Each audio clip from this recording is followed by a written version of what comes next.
studi a piacere di ricevere un artista che palesa la società e uso popolo in un stile rivoluzionario. Si può dire che è a Mousoio un Che Guevara di tempi moderni. Salute Marcel Leppi di Acquaviva. Salute. Alors Marcel, vous êtes un artiste pop art, mais je crois savoir que vous avez un problème avec le mot artiste. Artiste, ouais. Je préfère créateur. Pourquoi ça? On a ce cliché qui nous colle à la peau. Les gens s'imaginent que l'artiste ne travaille pas, tout le temps en vacances, ne fait rien. Alors que non, c'est très compliqué, c'est très très dur d'être artiste à plein temps. C'est un véritable défi. Donc moi, je préfère le terme créateur. Donc est-ce qu'on peut parler aussi d'une histoire de don, finalement? Parce que c'est pas donné à tout le monde. Je pense qu'à la base, il y a quelque chose. Hein. Moi, ça a commencé très jeune. Donc je pense qu'il y a un petit don à la base qui après évolue. Et avec le temps, grandit, je dirais. Alors, votre atelier, où est-ce qu'il se situe? Alors, il est à Calvi, route de Calenzane, en Balagne. C'est un petit coin de chez vous ou pas? Un petit peu du côté de ma maman, puis ma chérie est calvaise. Donc, du coup, on s'est rapprochés. Il y a un vrai attachement là-dedans. Mais il n'y a pas que le côté Balana? On vient de Corté, on a grandi à Corté. Alors, comment êtes-vous arrivé à cet univers du pop art, finalement? Je pense que c'est le pop art qui est venu à moi. J'ai toujours dessiné gamin à l'école et tout, donc j'avais toujours un stylo à la main, toujours dans la création. Les carnets des copains, les tables d'école, les feuilles, enfin, c'était la seule matière où j'étais à peu près bon. Donc du coup, ça m'a toujours poursuivi, et puis la force des choses a fait qu'on a continué, et puis on en a fait son activité. Alors, comme tout a un début, tout a un principio, e vostro un principio l'abbiamo messo in Deo Moscagno.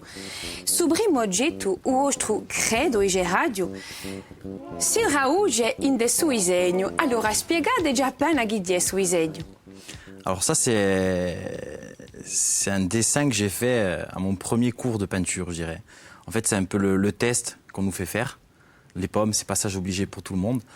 Donc c'est il n'y a pas très longtemps, mais ça a été un tournant en fait. C'est après ça que véritablement je me suis lancé à plein temps dans l'art, entre guillemets. C'était un départ alors, on peut dire ça? Ça a été un second départ en fait, parce que j'étais pas trop peinture, je faisais beaucoup de dessins. Après j'ai connu le graphisme, l'ordinateur, et ça me plaisait beaucoup. Et il y a eu un moment où il a fallu passer à l'étape pinceau et peinture. Et ça a été ce moment-là. Donc là, j'ai intervenu chez une amie qui a un atelier de peinture. J'ai fait une première séance. C'était un test. C'était un test. Et la pomme, c'est le premier test qu'on donne à l'élève quand il arrive. C'est quoi? C'est tiens, débrouille-toi, fais-en... Modèle, les pommes, pinceau, peinture et en avant. Et là, qu'est-ce qui s'est passé?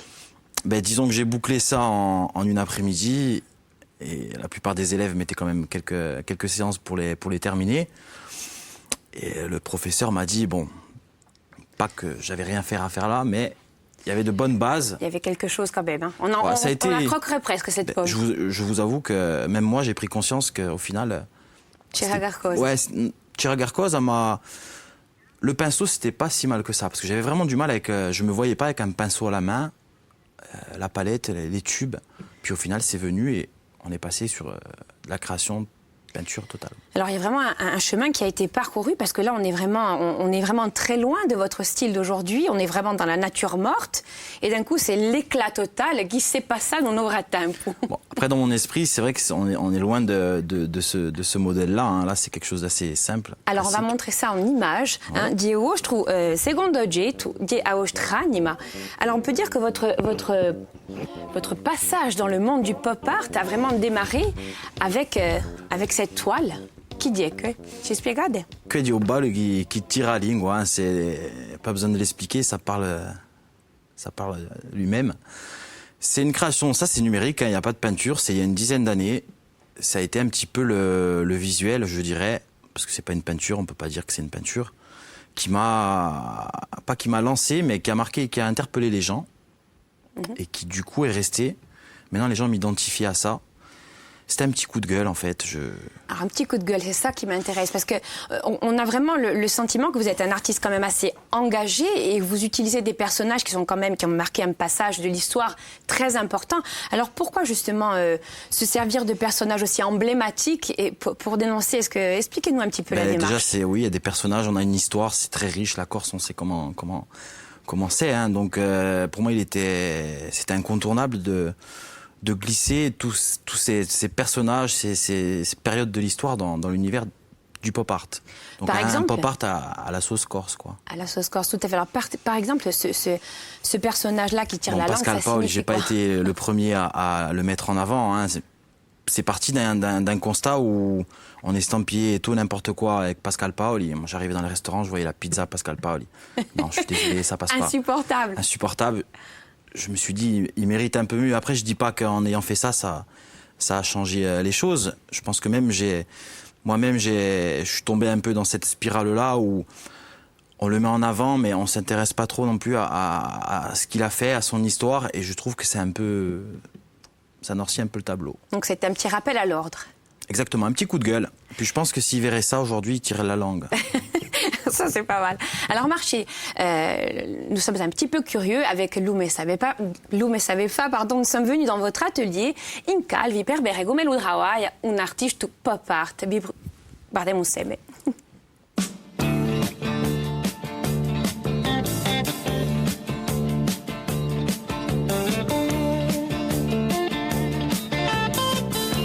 Alors là, je suis en train de terminer ma dernière création en fait. Donc là, j'ai utilisé, pour le gabarit total, je dirais, de la forme, le plus grand pochoir, c'est celui-là, c'est le blanc, c'est le fond, le blanc de soutien. Et après, pour chaque couleur, il y a un pochoir différent. Donc une fois terminé, une fois le pochoir utilisé, je le jette. C'est vraiment un usage unique. Et après, je fais des finitions, tout ce qui est finition au marqueur, les petits détails. C'est une œuvre unique, c'est vraiment une création. Elle part chez le client, il accroche au mur, il n'y en a qu'une. Là, on est sur du bois. J'adore essentiellement travailler sur le bois. Ça m'a toujours plu, la matière, le côté écolo. Puis c'est vivant, quoi. Le bois, je préfère ça à la toile. C'est un peu lourd.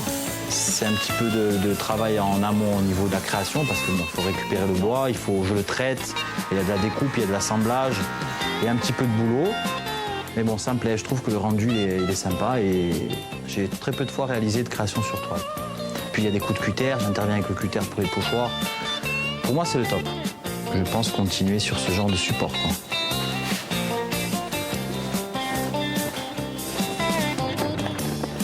Ma technique de travail avec le pochoir, je travaille quasiment qu'avec ça. Donc je réalise des pochoirs souvent sur des supports un petit peu rigides, réutilisables. Je fais ça sur bois au Fab Lab à Corty, ils ont une découpeuse laser. C'est plutôt rigolo, tu fais ce que tu veux, c'est sympa. Donc là, on va travailler sur une grande feuille de papier. C'est un papier d'art, hein, texturé, épais. Je fais pas mal d'ateliers avec des enfants. Moi, je suis habitué à la bombe. Mais en fait, tu te rends compte que c'est vraiment... Ouais, il y a un petit coup à prendre. Toujours avoir du mouvement. Donc c'est assez rapide, hein. C'était un petit clin d'œil à une partie de notre histoire, l'histoire de la Corse. Toujours un petit clin d'œil à notre histoire. Marché, ça fait quoi de se voir à l'œuvre? J'espère que les copains verront l'émission, parce qu'eux aussi ont tendance à penser que nous, les artistes, on ne travaille pas. Ah, vous avez vraiment une revanche à prendre sur ça, on a l'impression. Complètement. Alors, vous parliez de bois, cette matière vivante que vous aimez travailler. Pourquoi plutôt ça que la toile? Déjà, le côté personnel, j'aime le bois. J'ai toujours bricolé. Mon père est bricoleur à la maison, donc j'ai toujours eu les mains là-dedans. Et après, le côté technique aussi. Je travaille beaucoup avec le pochoir papier. Je mets beaucoup de coups de cutter sur le papier. Sur une toile, c'est infaisable. Infaisable, tout à fait. Alors là, on a quelques-unes de vos œuvres qui sont encore très fortes au niveau des codes, comme on peut le constater. C'est un petit peu ça, votre ADN, oui. Votre ADN, c'est ça. C'est vraiment de dénoncer. En fait, c'est un peu le propre de l'artiste. C'est par le biais de son art de dénoncer les choses et de les personnaliser. De les personnaliser surtout, c'est ça? À ma sauce, ouais, c'est ça. Après, ça sort de ma tête. Je m'impose rien, c'est un choix après.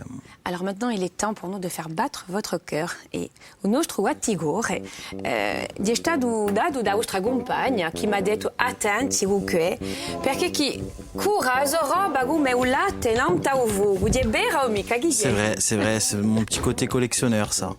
Donc je tiens à beaucoup de choses, des petits trucs des fois qui ont pas du tout de valeur mais auxquels je tiens beaucoup. Original, ça vous nous expliquez ce que c'est? Alors ça c'est une surprise, hein. Ça fait un petit moment que je le cherchais, donc je pense qu'elle a trouvé du coup. On était en combine. Ouais. Elle m'a dit c'est fort possible qu'il se rende compte. Ça c'est collector. Il y en a 4 en tout, donc là elle en a choisi une. Ça, c'est Campbell qui a réédité ça pour les 50 ans du restylage, je dirais, de la boîte par Andy Warhol, le pape du pop art. Donc Andy Warhol lui-même avait recréé une œuvre où on appelait les 32 boîtes, c'est ça? Alors est-ce que justement Andy Warhol, c'est un modèle pour vous, c'est ça? Complètement. C'est le pape pour tout le monde. Je pense que le mec, dans les années 60, il faut se remettre vraiment dans le contexte. Le mec, il était en avance, il avait tout compris. Et encore aujourd'hui, c'est une référence. C'est ça qui est bon. Donc c'est ça, en fait. Le propre d'un artiste, c'est de marquer son temps et d'aller... on s'inspire. Après, il ne faut pas croire, on n'invente rien. Enfin, moi, je considère que j'invente rien. On s'inspire de ce qu'on voit, ce qu'on a vécu, du passé, de ce qui peut-être nous attend, donc du futur, et de différents personnages de la pop culture. C'est l'univers dans lequel on est, nous, artistes pop art. Et c'est un mélange de tout, les influences, la manière dont on voit les choses, dont on aimerait qu'elles se passent, et ça donne ça. Vous êtes un collectionneur, est-ce que j'ai cru comprendre? Ouais. Elle m'a dit il y a des tonnes de meubles avec des objets et il sait absolument tout ce qu'il a dans le moindre détail.